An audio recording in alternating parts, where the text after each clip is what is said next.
What if everything you've been told about the second coming is missing the most important piece? Not because it was wrong, but because it was never meant for you to find. Far from the golden gates of Jerusalem, high in the Ethiopian highlands, there is a belief ancient, unwavering, and hidden from the Western eye. It is not a theory, not a fringe idea whispered by outsiders. It is a prophecy carried in the chants of monks, etched into stone churches, guarded by fire-lit rituals, and passed down through a lineage that claims to reach back to King Solomon himself. The belief is this: Christ will return, but not through the temples of Israel. He will return through the mountains of Africa, and Ethiopia will be the place where heaven touches earth again. And they believe the Ark of the Covenant is already there waiting. This isn't fiction. It's scripture, history, bloodline, and divine geography woven into a tapestry the West has refused to look at for centuries. Because here's the uncomfortable question. If God's presence traveled with the Ark and the Ark left Jerusalem, did God leave too? And if so, where is he now? Stay with me, because in part 6, we'll explore a prophecy buried so deep it was never translated into English.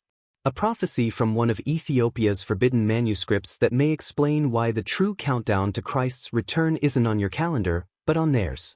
So, before we begin, I want to ask you, what if everything you believed about the end times was wrong?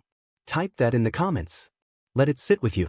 And if you're ready to explore the truth buried under centuries of silence, hit the like button, subscribe, and come with me. Let's begin where few dare to look. Not Jerusalem, but Ethiopia. Imagine this.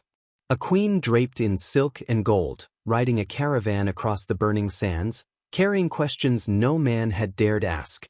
And a king, the wisest in all the earth, waiting in the temple courts of Jerusalem. Two destinies, one ancient meeting. And from that moment, the world would never be the same. This isn't mythology. This is the foundation of Ethiopia's sacred claim. A covenant older than Rome, untouched by the Vatican, and still alive today. According to the Kabra Nagast, Ethiopia's royal chronicle written in the ancient Ge'ez language, the Queen of Sheba called Mata journeyed to meet King Solomon, not for trade, but for wisdom. She came seeking truth. But what she received was a covenant. She left Jerusalem pregnant with Solomon's son, Menelik I, a child born of royal blood and born for a divine purpose. Now, pause for a moment. This child, Menelik, wasn't just a historical figure to Ethiopians. He was the fulfillment of prophecy, the bridge between Israel and Africa, between the Old Covenant and what they believe is the new Zion. That he didn't inherit a throne. He inherited a mission.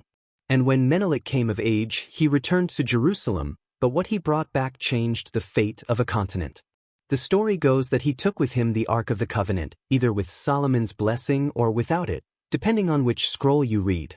The Ark, the holiest object in Hebrew tradition, the very seat of God's presence on earth, gone from Israel and brought to Ethiopia.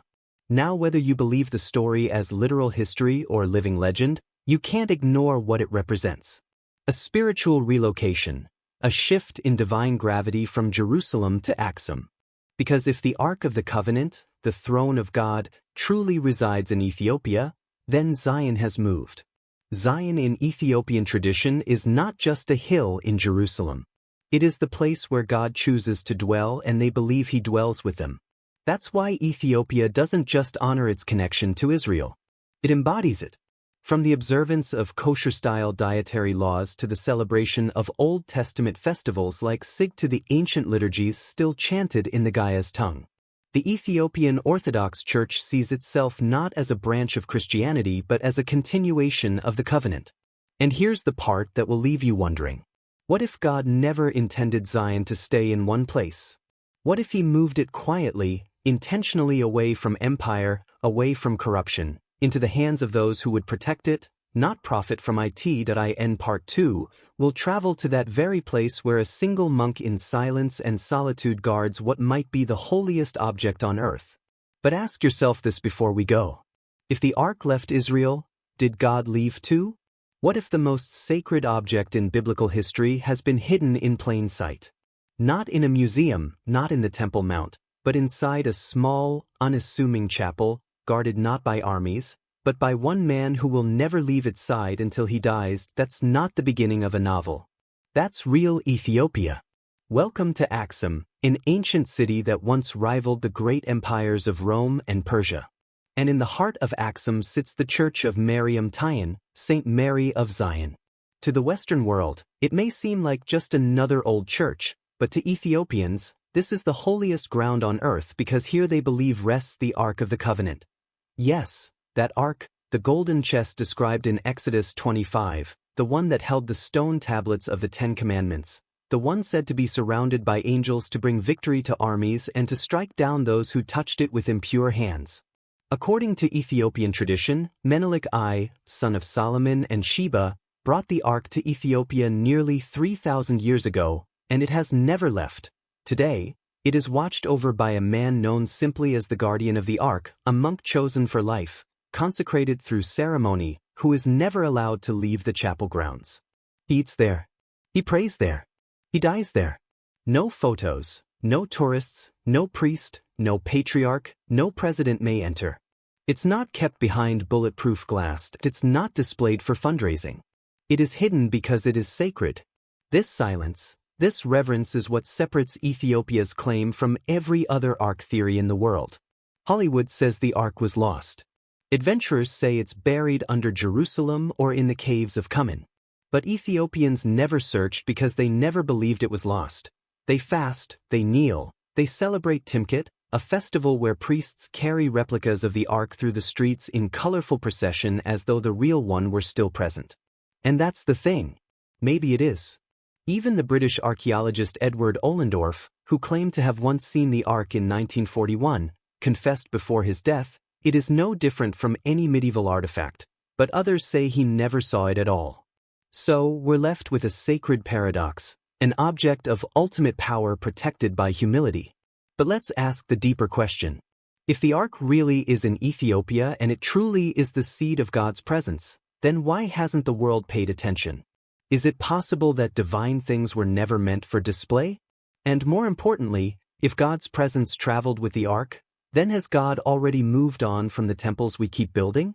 In part 3, we'll follow that question into Ethiopia's most mysterious secret of all. A calendar that doesn't just count time differently, it may be counting down. What if we've been counting time wrong this whole time? Think about it. The Bible speaks of appointed times, sacred festivals, jubilee years, and divine calendars.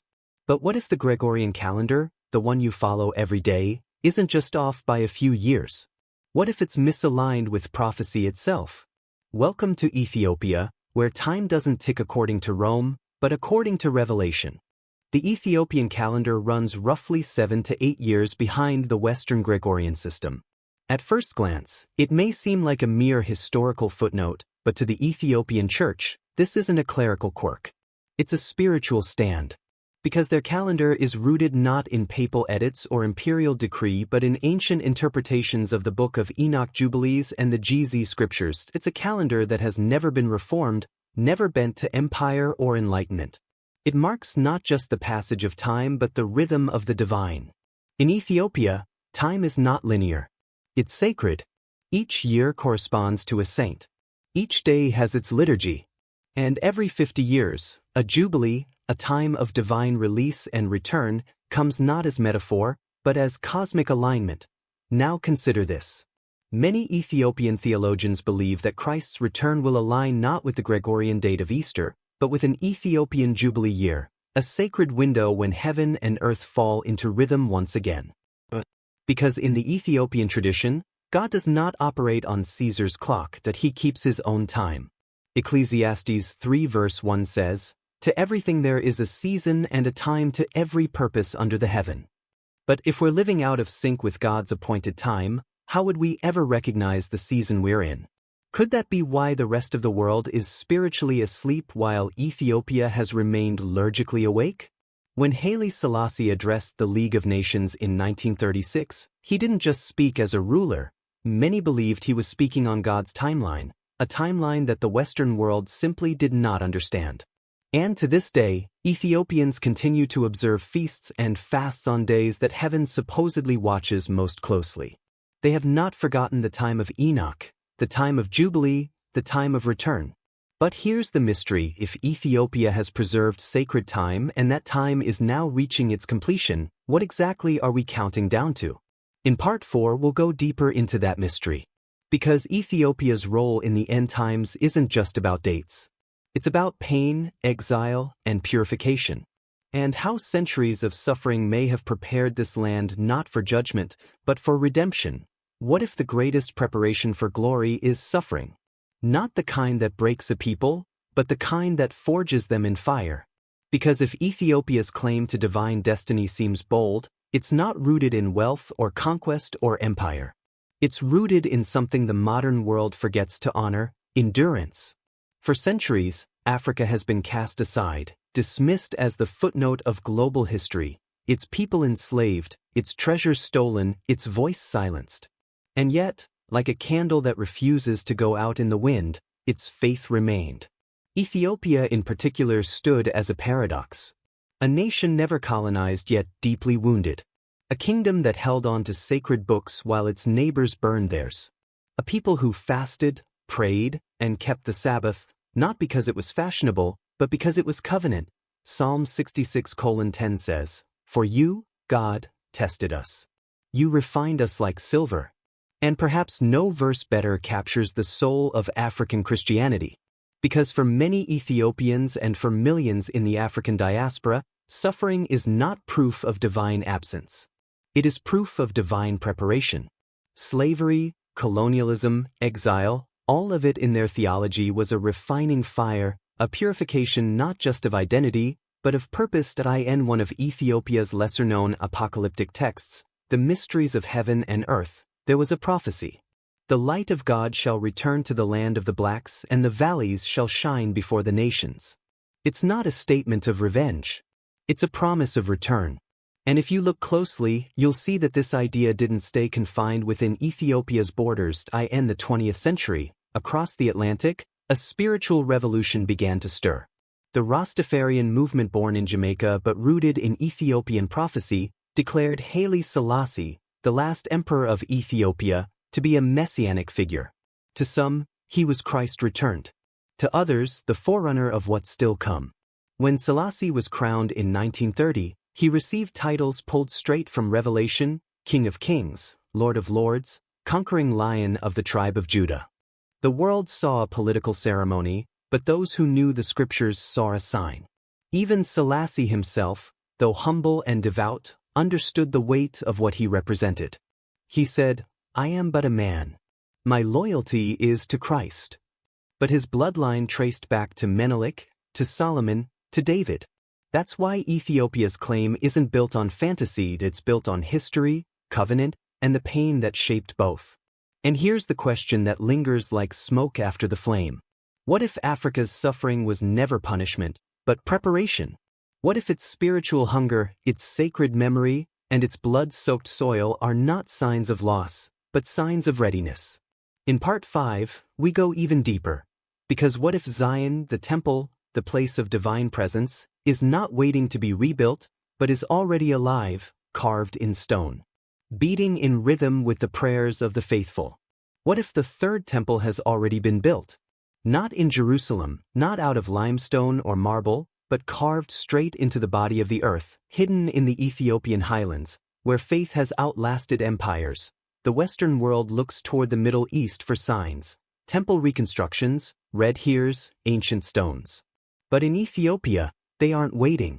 They believe the temple is already here, living, breathing, worshipped in. And if you want to see it, you don't look up, you look down. In the mountain town of Libella, 11 churches have been carved directly into solid rock, not built above ground, but chiseled from below. Each one formed by hand, by faith, by prophecy. No mortar, no scaffolding, no steel, just vision and stone. Legend says they were built by angels who worked through the night, but history tells us they were carved during a time of invasion when Ethiopia faced pressure to abandon its Christian identity. Instead, they dug deeper. These churches weren't constructed to impress the world. They were created as a sanctuary, a place where heaven could dwell on earth, even if the rest of the world forgot. To Ethiopian Christians, this is Zion, not a place of power, but of presence. Psalm 68 verse 31 reads, "Ethiopia shall soon stretch forth her hands unto God." This verse is not recited as poetry. It's chanted as prophecy because Zion in Ethiopian theology isn't confined to a single location. It is wherever God chooses to dwell and they believe He has chosen them. This belief is not symbolic. It's expressed through action. Ethiopian Christians still observe Old Testament festivals like a day of repentance and covenant renewal, standing at top mountains, hands lifted toward Jerusalem, remembering the exile but honoring their role in the return. They eat foods that follow kosher-style laws. They speak prayers in Giz, a language older than Latin. They don't read the Bible as an imported book. They sing it as part of their bloodline. Theirs is not a religion of reformation. It's a living covenant, one that bridges the old and the new, Judaism and Christianity, not by erasing one, but by fulfilling both. And here's what makes their theology so powerful. While the world chases miracles in ruins and relics, Ethiopians believe that God never left. He just relocated from empire to endurance, from cathedral to carved rock, from ceremony to covenant. So, let me ask you, what if Zion isn't something to be built, but something to be remembered? In Part 6, we will follow that memory all the way to its conclusion into the boldest claim of all that Christ will not return to a throne in the West, but to a mountain in Africa. What if Christ doesn't return from the sky, but from the soil? Not through Roman ships, not through the gates of Jerusalem, but through the highlands and valleys of Africa, where His presence was never forgotten, only hidden. That's the prophecy whispered across Ethiopia. And it's not new. It's not trendy. It's ancient, preserved in chants, in scrolls written in geese, and in the trembling silence of monks who have guarded it for centuries without ever speaking His name in vain. Because in the Ethiopian worldview, the return of Christ is not an event imposed from the outside. It is a revealing from within. Let that sink in. While the Western Church waits for clouds to part and trumpets to sound, Ethiopia believes the Messiah's path leads through them through their covenant, their calendar, their suffering and their soil, and they point to prophecy as proof. In the little-known text, The Mysteries of Heaven and Earth, a line appears rarely translated outside Ethiopia.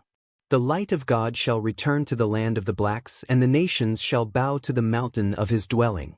To many this confirms it that Ethiopia, long seen as peripheral, is in fact central to the divine plan, not just in history, but in what's still to come. This belief isn't limited to Ethiopia. Across the African diaspora from Jamaica to Harlem, echoes of this theology have awakened generations. In the Rastafarian tradition, Haile Selassie was not just a king, he was the Lion of Judah.